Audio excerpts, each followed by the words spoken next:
everyone. This is Tom on my Big Blue, bringing you the best in New York Giants sports talk entertainment. It's a snowy Thursday here in the Northeast. It's just one of those days you want to sit down with a large cup of Black Rifle coffee. That smooth taste of Silencer Smooth is second to none. No, Black Rifle's not my sponsor. I'm trying to get them to be my sponsor.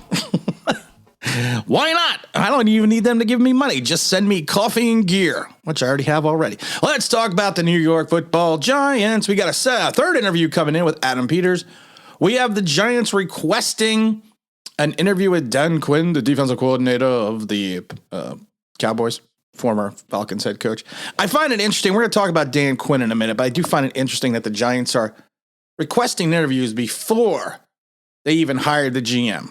We're going to talk about that in a minute, but let's talk about our next contestant. We have a new contestant coming in here, folks, at this pageant right now. It's going to be Adam Peters, the 42-year-old, 18 years in the league, former defensive end from UCLA. Got to start with scouting with the Patriots. He received 2 Super Bowl rings in each of his first season with New England. He was hired by John Elway and spent 8 years in Denver, mostly running the draft. It's a good guy. It's an interesting guy. He's a good candidate. When John Lynch was hired out of the broadcasting booth and for the 49ers, he basically raided the Broncos and grabbed Peters. He hired him without an official interview. Now, you got to remember, Lynch had no training as an executive, so he just went and hired the guy. I mean, no interview, nothing else. He just went and hired him. And right now, there's people in the 49ers organization who view Peters as one of the most indispensable members of the entire front office. That says a lot, that you are considered to be indispensable to your organization. So, that's what we got to look at with Adam Peters, man. Now, people around the league and around the media say that he has basically a dazzling resume. Now, he's been with the 49ers since 2017. He spent the last 4 seasons as a vice president of player personnel. But the only thing that I don't like about Peters, this is the only thing, is he's got a connection with Josh McDaniels. It's McDaniels, not McDonald's. These rhymes are Daryl's and the burgers are Ronald's. Well, I could actually do that if we hire him as the head coach. Who he worked with the Pats and the Broncos. And he could be his top choice as head coach. And I'm not a big fan of Josh McDaniels. I'm not a big fan after what his little fiasco in Denver and what he did to Indianapolis. So I'm not a fan about that. But like I say, if you're bringing in a guy, you're probably going to look to see that he could potentially be, he's going to pick the head coach. The other thing that I worry about a little bit is if Peters teams up with McDaniels, there would be a good chance that they would try to acquire Jimmy Garoppolo if they think Trey Lance is ready for the 49ers. Now, Garoppolo was traded to the 49ers in 2017, about a year after Peters was hired there. And in 2022, Garoppolo was entering his final year of a 5-year deal that he signed in 18. His contract in 22 comes up with a cap at 26.9. So you're going to have to dump you would have to dump Daniel Jones, which I'm not upset about, but you would have to dump the Jones. Mr. Jones.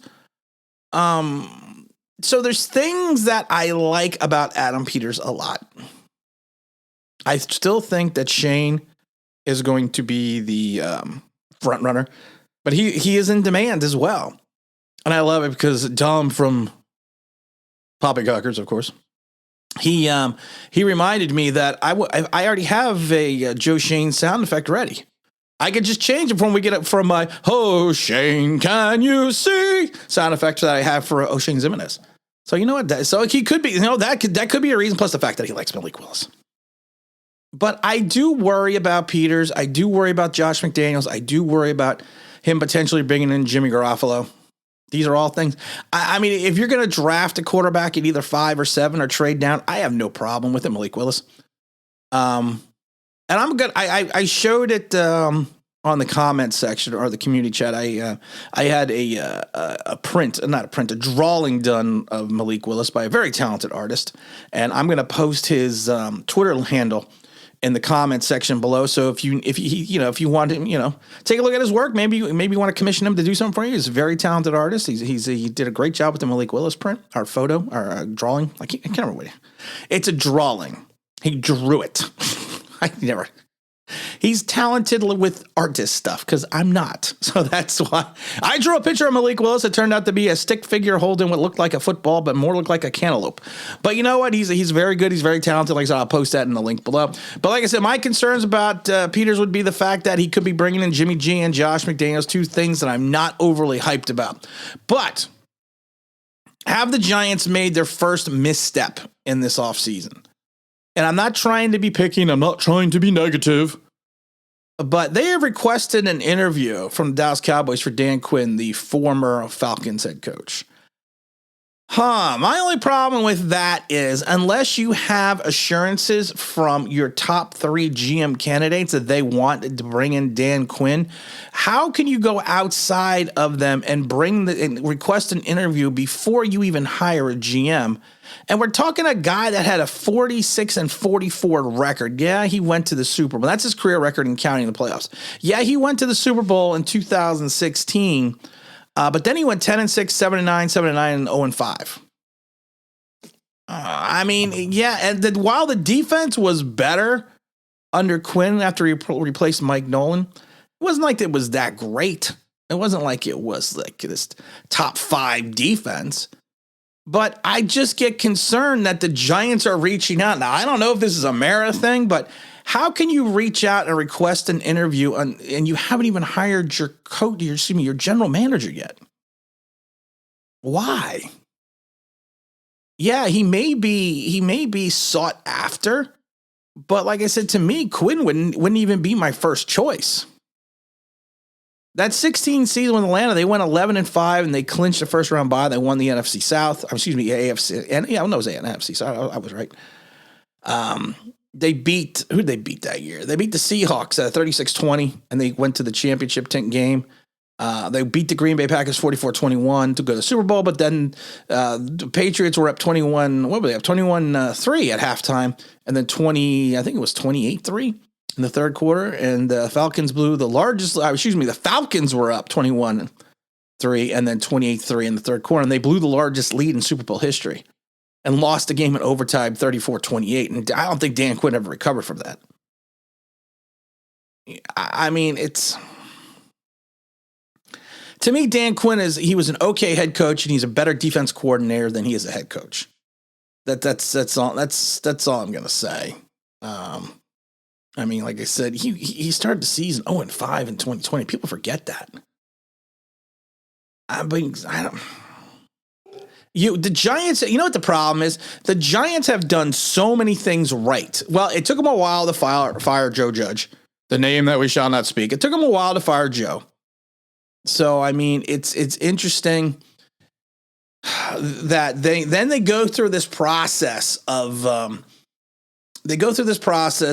doing the right things in reference to trying to find someone and to come in here and really run this franchise. And then they go out and they request an interview for Dan Quinn before they even hire a GM. Now, I know a lot of people are saying, well, this is not a big deal, but you know, it's a misstep. It's the interesting dichotomy of the New York Giants, because of the fact that you don't know what the hell's going on with them sometimes. And the problem is they have such a track record of screwing stuff up. Almost cursed, but for radio, I can't curse. They have such a propensity of screwing stuff up that you're just kind of like, well, what are they going to do now? What are they going to screw up now? How are they going to screw this up?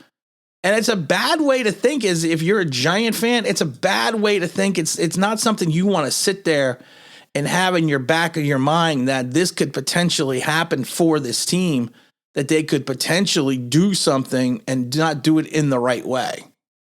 And you see them doing so many good things right now that you want them to continue that I feel that it's, like I said, you just hope and you just wish that this is just that these 3 candidates have come out and said, yes, we would like Dan Quinn to interview. And if you don't, I don't know. It's not a big deal. It's just an interesting thing that they're doing again. Hopefully we'll have a GM in place on Friday, because like I said, I was hoping they would have one on Thursday because of the fact that, like I said, it's easier to catch the news cycle if you do it on a Thursday, especially with the playoffs. But maybe the Giants don't care about the news cycle. I think it would be an interesting way to, I don't know. It's just the Giants media department. We're just gonna, as a former media guy, also, I'm just gonna leave it at that. I don't know half the time what the Giants media department does. We'll probably do a live stream on Sunday at 10:30 a.m. talking Giants. Hopefully, talking about our new general manager. I'm not gonna jump on a live stream when they hire some guy. I will do that when they do the head coach, but not the general manager. I mean, we don't know what the general manager is going to do. We have a better idea what the coach is going to do than the general manager. We'll have a bunch of videos come out. I got a bunch of new OG Online members-only videos coming out next week. I got like 2 of them already queued up. So if you don't already know, you can join Online Big Blue OG member subscriber service for $1.99. I'm trying to set it up so you get the videos, the regular daily videos a day ahead of time. And I'm also trying to queue it up so there's also just private videos as well. So I'm going to try to do at least once or twice a week as that. But like I said, guys, this offseason's rolling on. Let's continue to go. And again, this is Tim of the Online Big Blue, bringing the best of New York Giants sports talk and entertainment. And as always, if you could like, subscribe, ring that bell, you know what it means. That'd be awesome.